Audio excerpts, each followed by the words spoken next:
नीरजा बस वफादार पत्नी का रोल निभा सकती है। वह अब ज्यादा समझदार हो गई है और कई मामलों में निपुण भी। डेविड को प्यार करने के लिए तो उसके प्रोग्राम में लिखा था, लेकिन नीरजा को यह ही काफी नहीं लगता। वह डेविड का अतीत और उसकी पहली पत्नी के बारे में जानना चाहती है। नीरजा अपने सपने में डेविड की पत्नी की डायरी पलटती है, वही जगह जहां पहली मुलाकात हुई थी। वह उस वक्त का एहसास फिर से जीना चाहती है, लेकिन अचानक एक मास्कधारी व्यक्ति उसके सामने प्रकट होता है। नीरजा समझ नहीं पाती, यह तो वह जगह है जहां डेविड और उसकी पहली पत्नी मिले थे। मास्कधारी कौन है? जागते ही नीरजा ने डेविड से पूछा, यह मास्कधारी कौन था? डेविड चुप रहा और बस बोला, मुझे बुरा सपना आया था। नीरजा को यकीन नहीं हुआ। उसने उस मास्क वाले का रेड आई पैटर्न ही अपने तकिए पर कढ़ाई कर दिया था, लेकिन डेविड ने वह तकिया फेंक दिया। नीरजा और ज्यादा उलझी, वह तो घर से बाहर भी नहीं जा पाती। जांच कैसे करे? दिन में डेविड व्यस्त रहता है बायोनिक लोगों को वापस लाने में।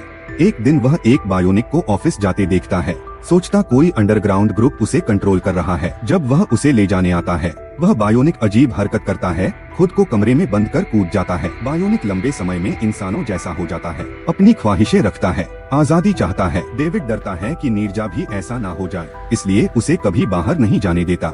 लेकिन ऐसा सुरक्षित नहीं, बाहरी लोग दरवाजा खटखटाकर आते हैं। नीरजा सोचती है कि वही बायोनिक ही होगा, वही मास्कधारी जो उसके सपने में आया था।